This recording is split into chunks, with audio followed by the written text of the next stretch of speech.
woman in my window. "Come here, Christopher." I'd hear coming from outside of my window. Every night, the same raspy voice would beckon me forwards, taunting my every move. I've tried to sleep through it, but nothing works. Earbuds? I can still hear her over the blaring music. Earmuffs? She's somehow still audible. To this day, I've never opened my window, nor my curtains, when she tries calling me. However, one night was different. I grew weary, tired even, of the constant harassment. I wanted it to stop.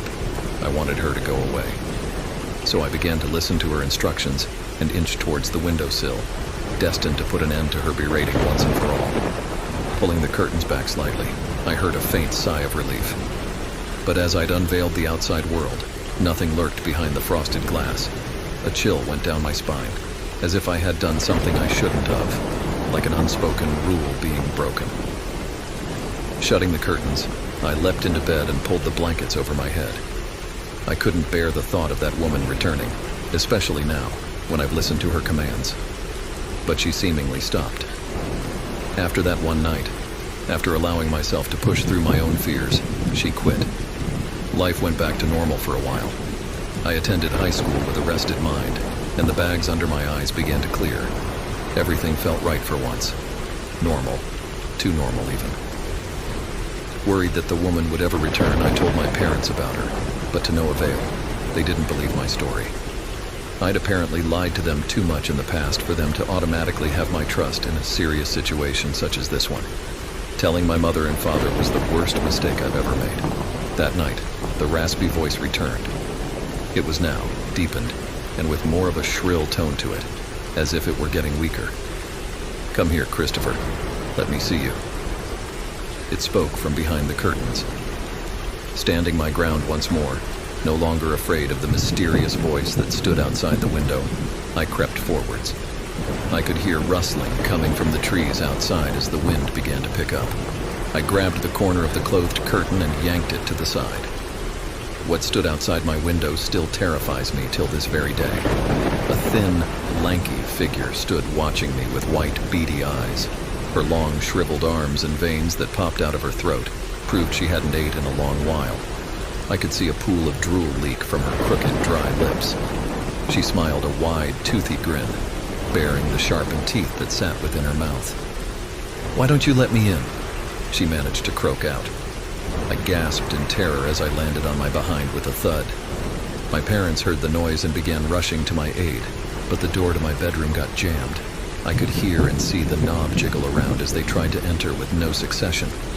"Christopher," the woman, no, the thing, muttered out. It reached onto the glass of the window, balled its hand into a fist and slammed the glass right out of the frame, shattering it into tiny shards. "I'm hungry, Christopher." It began to hover towards me, not even landing a single foot on the floor. "Mom, Dad," I screamed, grasping at the doorknob, pulling with all of my might. But it was no use. It was almost as if the door was enchanted to stay shut. "Please, don't hurt me," I screamed out and hunched over onto the door. I clasped my hands into a prayer and began to chant. "Dear Heaven Almighty, God help me within this frightful time." A loud hiss came from the other side of the room as the thing dropped from its hovering stance and began to angrily stomp towards me.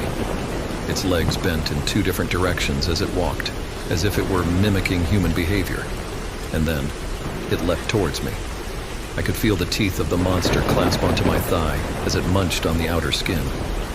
I began to throw my fists into its face, slamming one hand into its eye. A shrill shriek came from it as it hopped backwards and out of the window and into the night. The door to my room slammed open, and both of my parents bent down at my side, holding my thigh to prevent blood from rushing out. An ambulance was called not too long after, and I was taken to a hospital, where they patched up my thigh.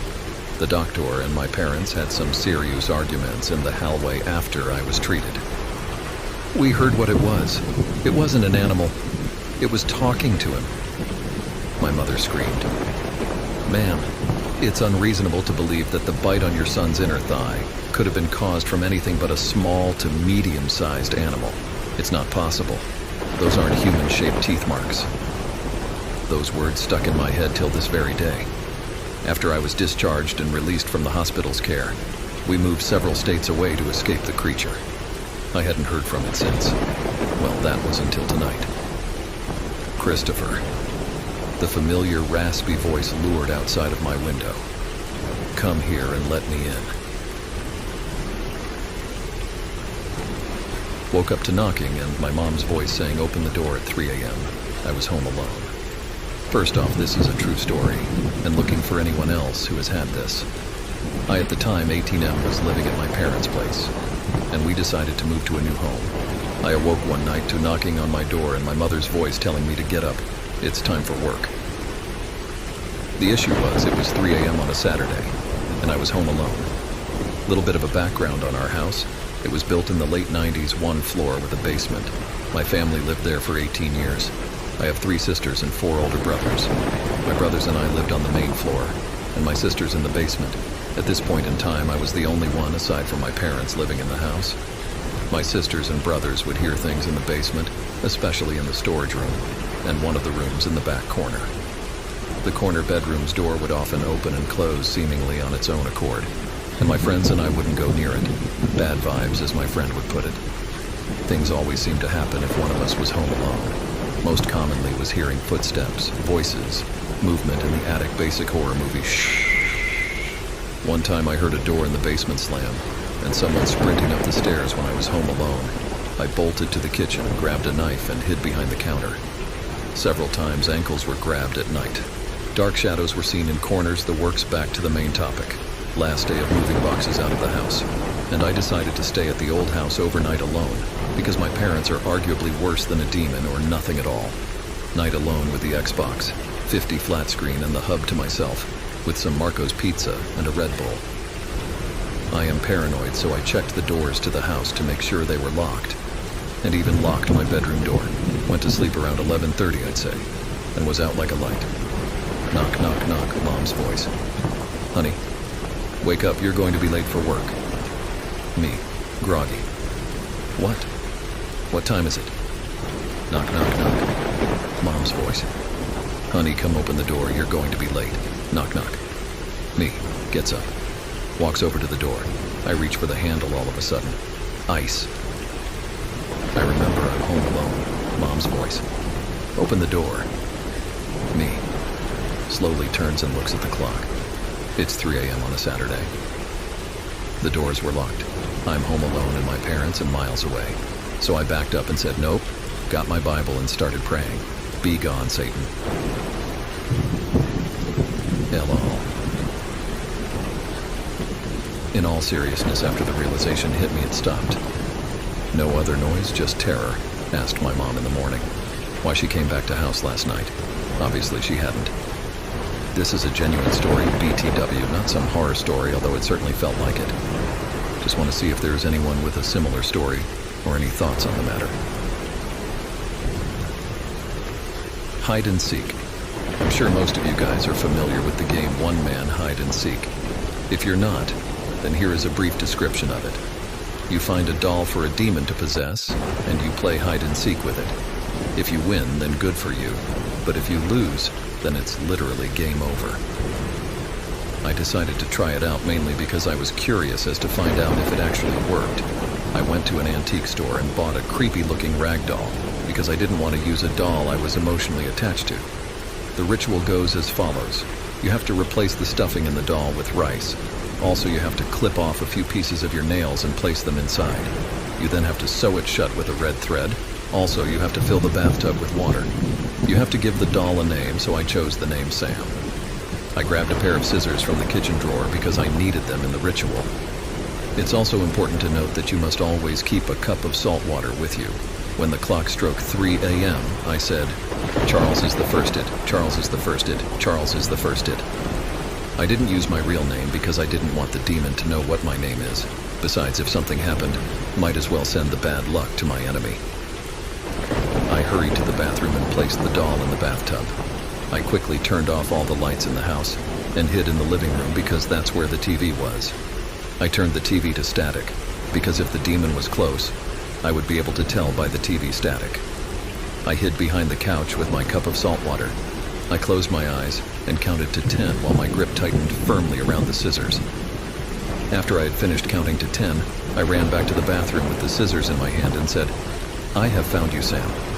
Then I proceeded to stab the doll. I repeated this process 3 times before I said, "You are the next it." I moved the doll out of the bathtub and onto the bathroom counter and hid behind the couch again. I waited for what felt like an hour. The TV suddenly started turning on and off on its own. That probably meant that the doll was close. I held my breath and started counting inside of me. 1, 2, 3, 4, and so on to calm myself until the TV turned to static and nothing more happened. I waited a little longer with the scissors still in my hand. Nothing. I slowly peeked my head out to see if I could spot anything, but I didn't. Damn. Had it actually worked? Like, did I have an actual demon-possessed doll playing hide-and-seek with me? That sounded awesome, but at the same time I was terrified for my own life. I looked at the cup of salt water sitting beside me and the scissors in my hand. If something happened, I knew how to finish the game, and on top of that I had something to defend myself with. I was going to make it out alive. I listened carefully to try and hear the footsteps of the doll, to pinpoint where it was and where it was headed, but I heard nothing. Nothing but total silence and my heart beating loud and fast in my chest. I wondered what a demon actually looked like, if it looked like a creature with horns and a tail, or if it looked completely different. As curious as I was, I had no intentions of finding out. I was happy in not knowing what it looked like. Suddenly, I heard what sounded like glass hitting the floor, and I knew right then and there that the ritual had worked. I pressed myself into the corner, holding both the cup of salt water and the scissors in my hands. I held my breath and started to count again. The TV started making weird noises and turning on and off again. For some reason, it felt like the doll was nearer this time. I decided that enough was enough. I poured half of the cup of salt water in my mouth, and I bravely stepped out from my hiding place. There it was, right on the other side of the couch. I poured the remaining salt water on the doll and spitted the salt water I had in my mouth on it. I said, "I win, I win, I win."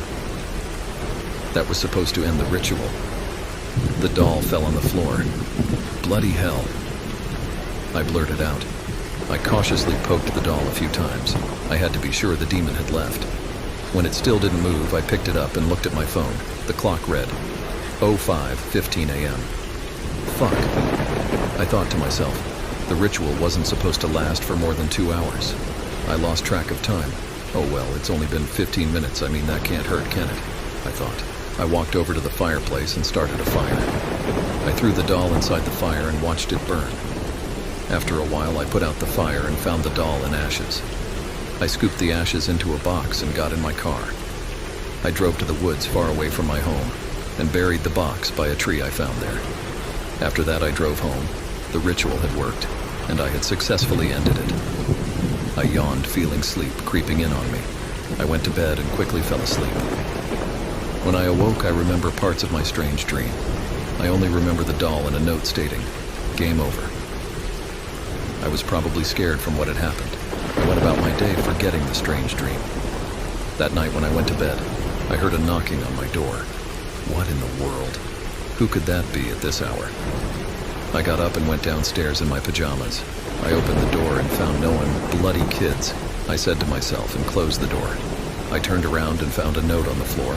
It read, "Game over," in red. My heart stopped and my insides turned cold. I knew who it was. Suddenly, I felt someone poking me in my back. My cousins live in North Dakota, and I spent the winter break there freshman year in college.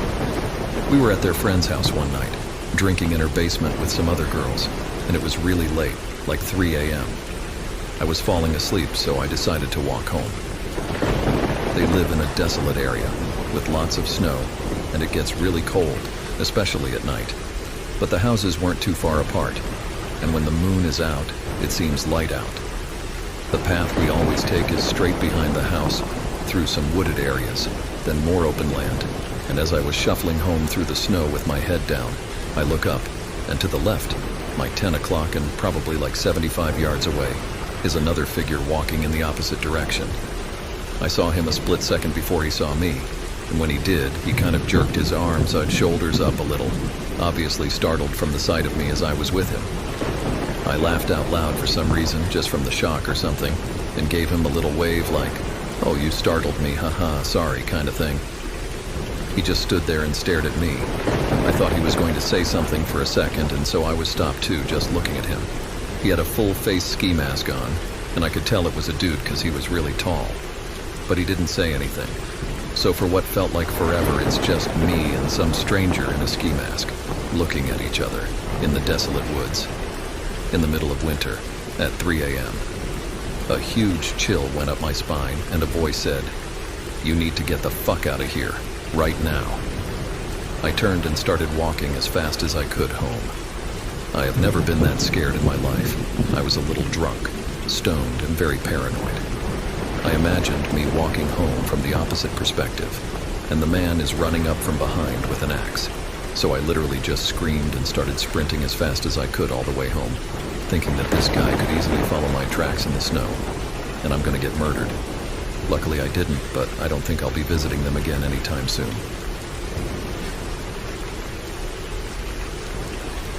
December, the time of year when reality seems to buckle and split, a single braided rope fraying into parallel manic and depressive strands.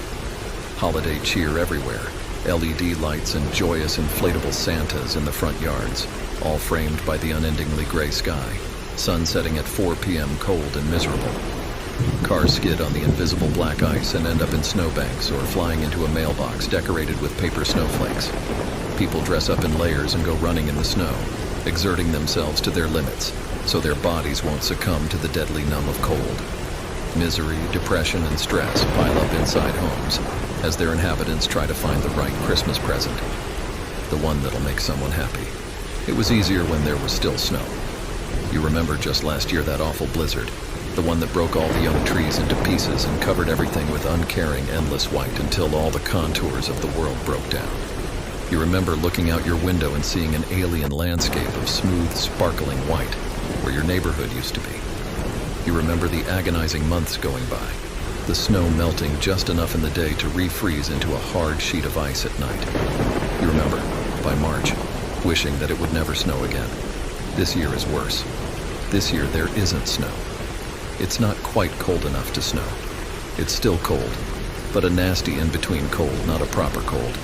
It's the climate change. You read a few headlines about it, but knowing about it doesn't really compare to the moment you step outside in a t-shirt and windbreaker and start sweating. Something's wrong about that, but you only realize what when you get home from school at 4, looking at the way twilight paints the trees black. It's December. You're sweating, and it's December. You miss the snow. The neighbor's magnolia tree is budding, taking the earth's cue that it's spring already, and you find yourself feeling sorry for a plant. If somehow it does freeze this year, the buds will get shocked and fall off, and come spring, you won't get to see the magnificent blooms that coat everything in a layer of giant pink petals. Now, seeing the magnolia's buds just make you sad. There's other problems from the warm December too. There's still bugs. You wake up Monday morning itching your arm, and after a coffee you have the presence of mind to look down. A red bug bite sits in the crook of your elbow, inflamed skin screaming for you to scratch it. A bug bite. In December, you curse all mosquitoes, their ancestors, their descendants, and God for good measure. You scratch until it stops itching and starts hurting. Then you put on a long sleeve shirt and try to forget about it as you go to school. You've never been good at self-restraint. You're not surprised that it's still red and puffy by dinner time, but you're working on being more responsible, so you put calamine lotion on it. It tingles. The pink liquid cakes on, and it's right in the bend of the elbow, so you can tell that you'll be shedding dried pieces of pink crap every time you move in your sleep. But the itching stops, and that's all you really wanted. You wake up Tuesday morning sweating. The heater had barely been running all month, leaving the house uncomfortably chilly, but it finally kicked on last night, and when you wake up, your mouth is cotton, your sheets a heat-trapping prison. It's so awful that you take a cold shower before going to school. The rest of the day is surprisingly good, though. The shower reset your mood and you're feeling better. You even forget about the stupid bug bite on your arm. You wonder if it's going to get cold enough to go ice skating. You hope so. Wednesday morning, you're too hot again, and the dry heat has irritated your skin. Your bug bite had faded from a swollen red lump, but the mosquitoes continue their vengeance, and there's a coin-sized red rash in the crook of your elbow. It itches. The dry air is making your whole body itch too, your skin protesting the lack of moisture in your room. You wonder if you should get a humidifier. That whole day you can't stop scratching, not just your stupid bug bite, but your arms, shoulders, calves. The feeling is driving you insane, and people give you weird looks. On the way home, you go to the 99-cent store and get the cheapest bottle of lotion money can buy. There's a nice pink flower on the front, and you don't have any allergies, so you'll probably be fine. You cover your entire body in the greasy stuff before going to bed. Only as you hit the pillow do you remember that you still don't have a humidifier. Thursday, the rash is still there. Something's wrong, though. It covers more of the inside of your elbow than it did yesterday. You gently close your arm to check, watching the skin fold. No. Yes. It definitely is larger. You must have scratched it too much yesterday. It's still itching today, and you rub some of the cheap lotion into it before getting dressed. It helps. Not enough, but some. Maybe you're finally getting the eczema that's been passed down your bloodline. It was one of those genetic things you had been hoping to avoid, like lactose intolerance. But you can't spend any more time thinking about it. Thinking about it just makes you need to scratch more, and you haven't done any of your Christmas shopping yet. After school, you stop by the Barnes & Nobles.